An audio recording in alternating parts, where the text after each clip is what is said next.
only 5 minutes a day that we ask, right? We only ask parents to take action for 5 minutes a day. But we need them to take action today. No matter how old their baby is, they need to take action today, because every passing day, the window of opportunity for their babies is fast closing on them. Hey guys, welcome to another episode of the Prodigy Show. Thanks all of you for all your comments and love over the last few weeks. The Prodigy Show.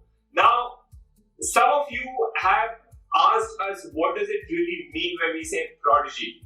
What does it mean when we say a prodigy baby? Why do we call our program the Prodigy Show? And also some of you have asked us, are we trying to put pressure on our babies to perform, to show us, to demonstrate to us their abilities? Are we trying to create expectations for them?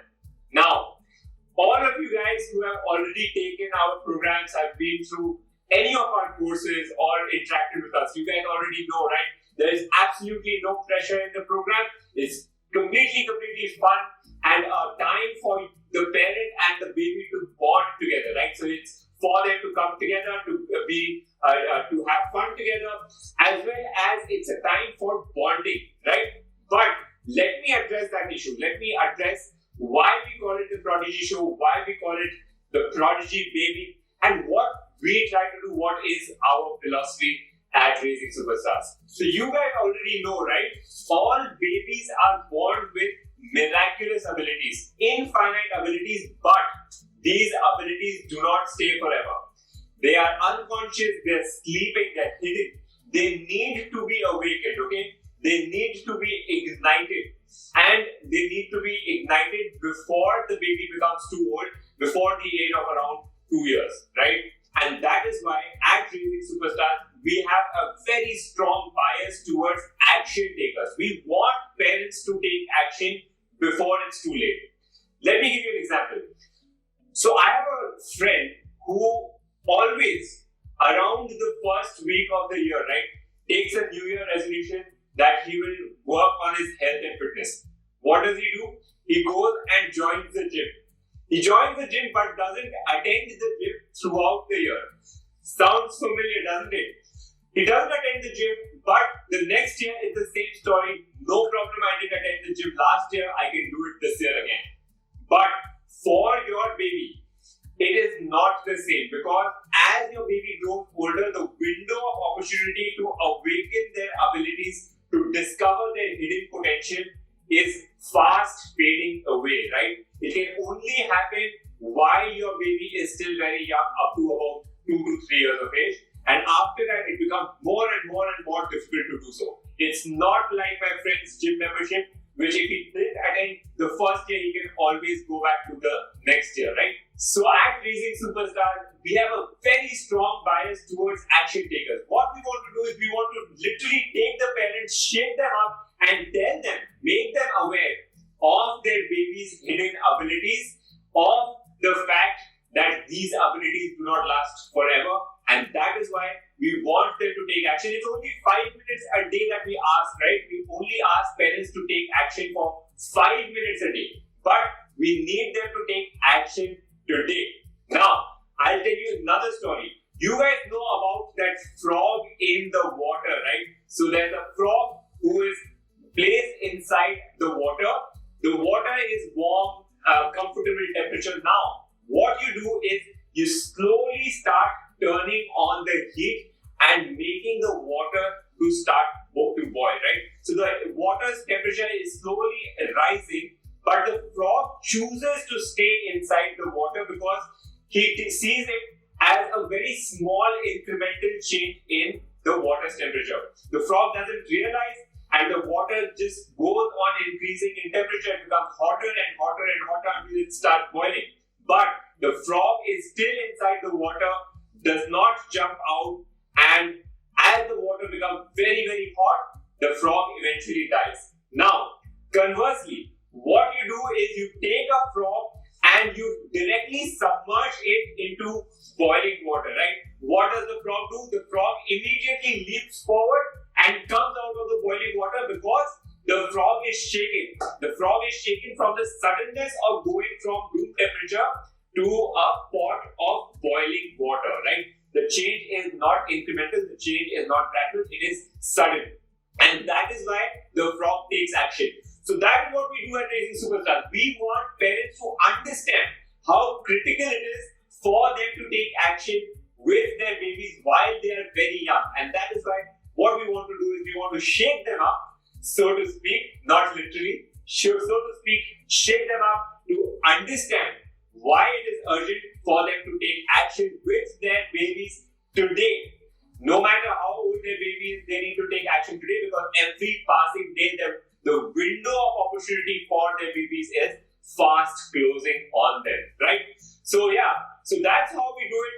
There is no pressure in the program, right? There is no pressure for the parent, for the baby. We don't want to put any pressure on any of our children. We want that anything that we do as parents with our babies has to be absolutely fun, enjoyable. And guess what? We've said it before and I'll say it again. Do you really think that it's possible to force your baby to do anything that they don't want to do? It's impossible, right? It's impossible to force your baby to do anything that they don't want to do, right? If you force them to do something that they don't want to do, what will your baby do? They will start hitting you, they'll start crying, they'll start yelling, they'll start crawling, walking away, they will start getting distracted, but they will not do anything that they don't want to do. Unlike an older child, right? An older boy or a girl, if you force them to study, they might do it for maybe a future reward, for an ice cream, for being allowed to go out to play. But a baby will not do anything just because you want them to do anything, right?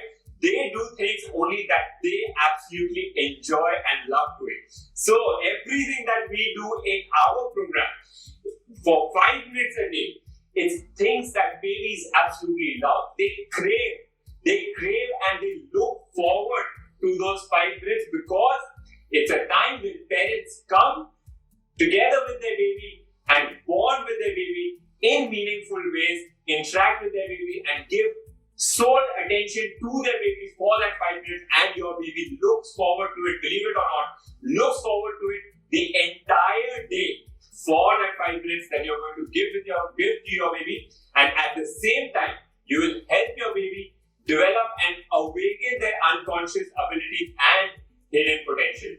So with that, let me get on to the next segment of our Prodigy Show, where we'll be asking and answering some of the questions that you guys have been sending us. And also, we will be interviewing one of our super parents of the week. I'll also give you lots of tips and tricks. Please do not forget to hit the like button and subscribe, and hit the bell button as well. Subscribe to our channel if you would like to get notified about all of our videos whenever they come up. If you're interested in any of our programs, we will post the link below in the description. Make sure to check it out. And if you haven't done one of our programs already, if you have a baby who is less than 2 years old, then make sure to sign up for our programs. And it's only 5 minutes a day of effort for you and your baby, and it comes with full money back guarantee. Okay, now let's move on to our next segment. So the first question is, how do I teach music to my little one? So as you guys already know, babies love music, right? All babies enjoy rhymes, music in any form. It's just fun times to them, right? So you don't really have to teach music as such, because babies anyway enjoy music in all forms. However, did you know that there are certain musical skills that can only be developed while your baby is less than 2 years of age? So things like the ability of perfect pitch, right? What is perfect pitch? Perfect pitch is when you hear a note played on any musical instrument, you hear it, and just by the power of your ear, you are able to identify which note was played, right? So whether it was the C note or the D note or any other note. That's the ability of the perfect pitch, and that can only be developed while your baby or while any other person is less than 2 years of age. So even trained musicians, they do not have the ability of the perfect pitch. They usually have the ability of relative pitch, where they can identify two notes and then say which one is higher or which one is. So if they know one note of C, then they can identify the other note relative to that one note, right? So they have the ability of relative pitch but not perfect pitch. So what we want to do is we want to try and introduce musical concepts where it will be easier for your baby to learn. So things like pitch, things like beat, rhythm, intervals, chords, all of these things are so easy while your baby is little for them to grasp it, for them to become aware of it and learn it. And of course, because babies love music in all forms, they will also enjoy learning all of these concepts. So our recommendation when you teach music to your baby is to not just focus on the entertainment value, which is just having fun, but also start thinking about how to teach chords, pitch, scales, intervals, beat, rhythm, all of these things, because your baby will grasp it very quickly, and these abilities will then become ingrained in your baby and it will stay with them for life, and they will be able to enjoy all of the benefits of music and musical instruments as they grow older. The next question that we have is around intelligence. It says that what is intelligence and how does it apply for a baby? Let's look at this objectively. So intelligence essentially has three basic components, right? One is languages, the second is memory, and the third is logic. Okay, let me tell you all about the three components of intelligence. So when we talk about language is actually a superbly complex skill for any person to have, right? You basically, what you're doing is you're taking some squiggly lines on a piece of paper, you're making sense of it, you're remembering all the sentences that came before it. So all the squiggly lines that came before the one that you are focusing on, you're retaining them in memory, you're processing all of it, and you're making sense of it, right? And all of those squiggly lines can actually have the power to drive emotions in you. So it can make you feel happy, sad, embarrassed, angry, anything, right? Depending on what you're reading. So just think about it. How complex of a skill it is to be able to make sense of just some squiggly lines on a piece of paper and be able to transform your entire body and mind through emotions. Now, if you read any foreign language, a script that you don't know, right? You cannot comprehend what it is. But to be able to read your native language, it must be an amazing ability to have that, right? So the first component of intelligence is language and the ability to master language. And that is why if you see any kind of competitive exams or college admissions, workplace communication, everything that we do, language is superbly important, but we take it for granted most of the time. So that's number one, languages. The second component is memory. Memory has a direct correlation with IQ and intelligence, right? So the more you are able to remember, the more you are able to process, the more you are deemed intelligent in today's world. A good memory helps us take everyday decisions. A good memory helps us to solve problems. A good memory also helps us to carry out our daily lives, as well as hold smart conversations, be more social, just have that sense of intelligence and leadership as well, right? So the good memory is the second component of intelligence, which we also must focus on.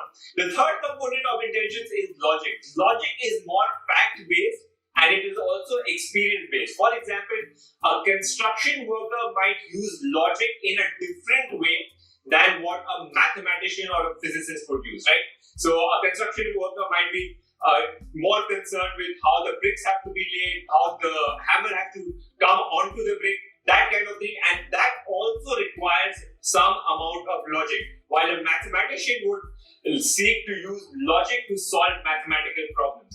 However, all the logic in the world actually fundamentally comes down to 10 foundation stones of logic that we cover in Raising Superstars. So what are these? These are things like logic of size, logic of quantity, logic of time, logic of space, etc., etc. And there are 10 of these concepts, but logic forms one of the three pillars or the three components of intelligence. And when we talk about intelligence for our babies, we want to stimulate these three things in our babies: languages, memory, and logic. And of course, at Raising Superstars, We cover all of these three things. If you're interested, you can always sign up for one of our programs where we will tell you more about this in detail. This question is from the father of a newborn baby boy, and he says that he would love for his son to be really good in sports, and especially because he himself wasn't so good. Now, let me tell you how athleticism is developed in babies at Raging Superstars. So at Raging Superstars, athleticism, the ability, the physical abilities is divided into four things, okay? Strength, stamina, stability and skill. Okay, so in athleticism, we teach all the four attributes of strength, stamina, stability and skill. And what we try to do is we try to accelerate our baby's developmental milestones in physical abilities, but in the most natural way possible, right? So we don't do anything unnatural. We just encourage our babies, give them the confidence, and it's up to our babies to show and demonstrate all of the miracle abilities that they have. So what are the things that we have seen? We have seen babies start crawling at about 2.5 to 3 months of age. We have seen babies start walking at about 8.5 months of age. Babies starting to run, babies starting to jump. All of those things, doing forward rolls, side rolls, all kinds of crazy things. But of course, you want to know what is the advantage and benefit if your baby starts to do all of these things early. Now, the benefit is that when your baby starts to walk at about 8.5, 9 months of age, right? The average baby, the normal age for a baby to start walking is about 12 months. So by the time your baby is 12 months of age, he is already running, right? Now, as your baby grows older and older, they will be achieving their physical milestones faster than the usual, and therefore they will have more flexibility, more stamina, more strength, more skills for these sports abilities, and they will be on a higher curve throughout their life for sports. We all know that those few people in our lives, our friends, maybe our family, who are always good in sport, right? They've been good in sport throughout their lives, right from their childhood, through their teenage years, through adulthood, right? It's not like they suddenly become good in sport. The reason is because they have developed their physical abilities while they were a little kid, and those abilities stay with them throughout their life, right? So that is what we want to do, but of course, nothing unnatural. We do not want to put any sort of pressure or force our babies to do anything that is not natural, okay? What we do is we only give them the confidence and the opportunity to be able to achieve their physical milestones by giving them lots of practice, but we don't force them to do anything, and we do not put any pressure on our babies. Super important. Okay guys, if you want to of course learn more, please sign up for one of our programs. The link will be below in this video. So I hope that helped. That was the answer to how to develop physical abilities or the ability of athleticism in your baby. I hope it's useful for you guys. Hi guys, today we have Dr. Sandhya joining us from Hyderabad. She is the mother of a beautiful 13-month-old daughter whose name is Heer. Welcome, Dr. Sandhya, to the Prodigy Show. Thank you so much for giving us the time, and we are so delighted to have you. Thanks for joining us. Hi. So, Dr. Sandhya, we want to know how it is been for you for the last 13 months, especially with the lockdown, juggling your dentistry practice as well as raising a daughter at the same time. Is it been easy? Is it been hard? Is it just been fun and games, or are you having challenges going through it all? Yeah. The last one is actually working. The challenge is because it's the first time motherhood for me. The other thing, like due to the lockdown, and obviously I was on a maternity leave. I'm still continuing the maternity leave due to COVID. So yeah, it's been very hard. First time parenting, we don't have any idea. There are hundreds of people to just guide you so many things, but nothing works. Actually, it's individual learning. So it's always what to say, self journey. Yeah. And how do you keep yourself? How do you keep your daughter occupied and make sure that she's moving in the right direction? She's happy. She is enjoying and also learning at the same time. What are the things that you have been doing? What are her favorite things to do? from the Prodigy system, or like anyways, any on all other things. Whatever you want to share for the rest of the parents who might be watching the show. See, until 6 months, the babies are very small. So, and especially I came across your program. Definitely, I was craving for getting something good for her. So, whatever from my knowledge I knew, I tried for her. But the things don't work so much. So that's why I was confused. Like, I know so many things have to be done for the babies, because this is the time when they are fastly developing. So when she turned 7 and I came to Hyderabad back from my hometown. So I came across your program, the first show of 5 days, I guess. That's a WhatsApp program. It's an introductory program of yours. So I found it very interesting. The other thing, your program stresses on the first 2 years of baby's development, and actually that is how the brain functions for the babies. That is the fastest learning period for them. So yeah, and then I proceeded for the 21 days program of yours, where I came across so many activities which was streamlined weekly. Yeah. And that helped me to just streamline all the activities what I can do for the babies. It included so many things: music and learning, definitely the knowledge booster cards. Then you have given all the auditory files also, where we can expose them to the auditory music. And so what I found, my daughter is too much like, now she is very fond of dance music. And in 13 months, so the first year, right, the baby, they are born really small and then they slowly start becoming bigger. So there are a lot of milestones that a baby goes through. What has been your, like, the most memorable or miraculous moment, or something that blew your mind when your baby did for the first time? What's that milestone, if you have something like that you can share? See, definitely for us, every milestone is exciting. So Correct. Actually, because we are seeing everything for the first time. Right. Actually speaking, I was never fond of babies. I practicing dentistry. I used to hate when kids used to enter the hospital, and I used to hate my periodontist also. I used to ask her to take the cabin and close the door. I shouldn't be able to hear those sounds, you know.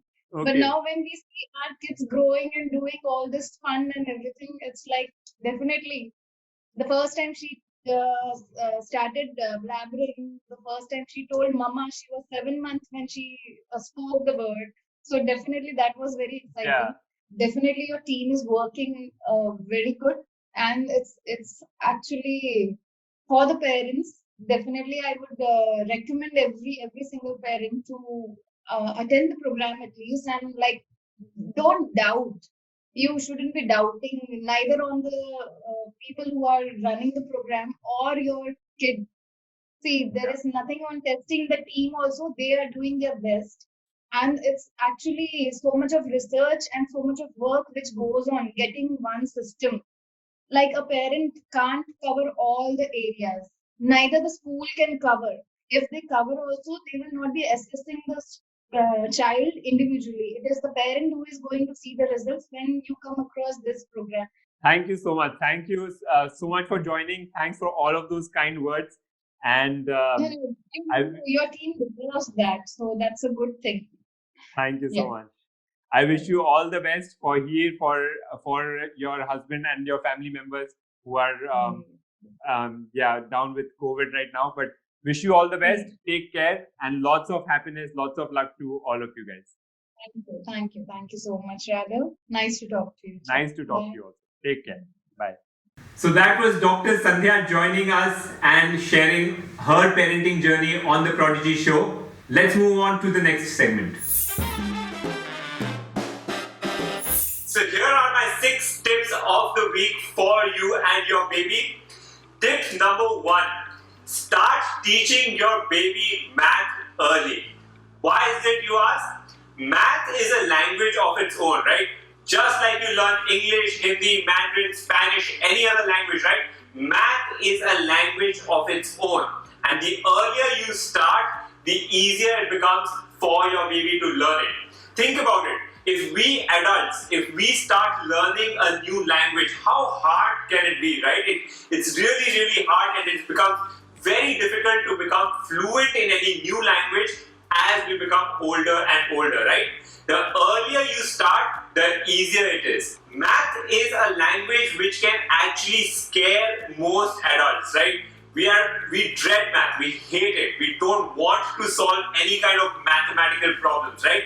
But the earlier we start, if we start early, it becomes our friend. We become so comfortable with it, it comes naturally to us. So my tip of the day, the number one tip of the day for this week is start teaching your baby math early on in life. Tip number 2, be a role model to your baby. Now, this sounds obvious and fairly straightforward, right?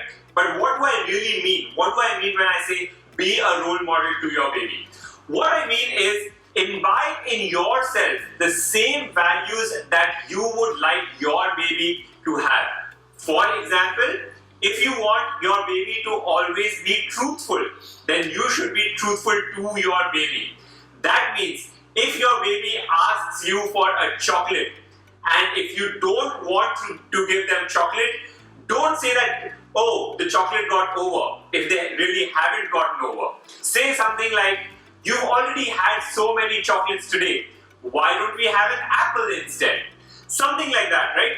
But do not lie to them. If you lie to them and if they start finding out these little lies, then they just believe that lying is okay and you are not being a good role model to your baby, right? So imbibe all of the values that you want your baby to aspire towards and bring them in your own life so that you are a role model to your baby in the true sense. They can look up to you and follow and mimic and mime all of the values that they think they find in their parents. Tip number 3, we all want our babies to be independent, decisive, and have leadership qualities, right?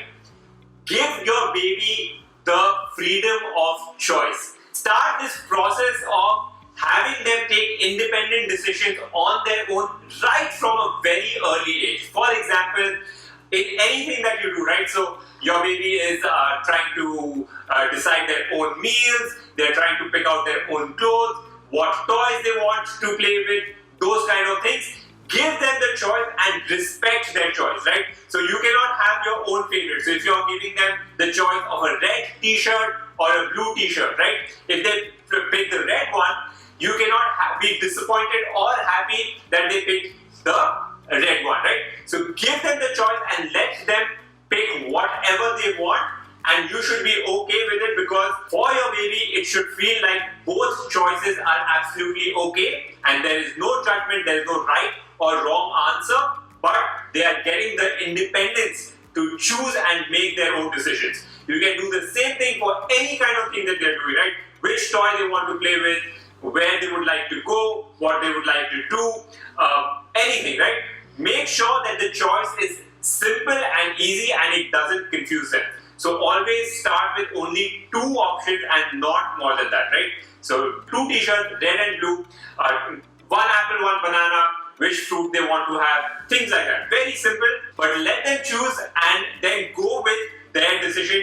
Empower them to make their own free choice. My tip number 4 is stop testing your baby. Now, I know a lot of you might be thinking, oh, but I don't test my baby. Think about all of the times in the day that you're asking your baby a question to which you already know the answer, right? So you know the answer, but you just want to see whether your baby knows the answer. So you'd be like, hey, what is this called? Which color is this? Where is the ball? Where is the window? Where is your papa? Did you hear what song we were playing? So all these questions, right? All these questions where your baby knows, you know that the answer is well known to all of you guys, right? But you're still asking the question because you want to know the answer from the baby. You would like to hear it from the baby because, of course, it's fun, it's joyous. We like it. We like it when our baby gives the correct answer, right?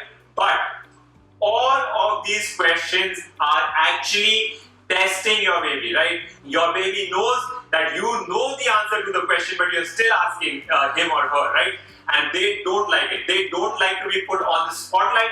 They don't like to be tested, and they don't like that you are asking them questions to which you already know the answer. So stop testing your baby. We never test our babies, right? We give them opportunities to learn. We teach them a lot of things, but it's for our babies to learn or to ignore.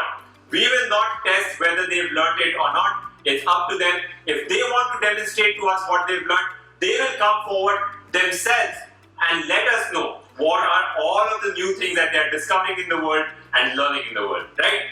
So that's a tip. Do not test your baby. My next tip is allow your baby to find their own feet. What do I mean by this? What I mean is, if your baby has just started to walk, or baby is about to start walking and is pulling up to stand, let them do it on their own strength and balance. So, do not give them your finger to hold, do not hold their hand and make them walk. They should be doing it on their own. Finding their own feet and finding their own balance is super important, right?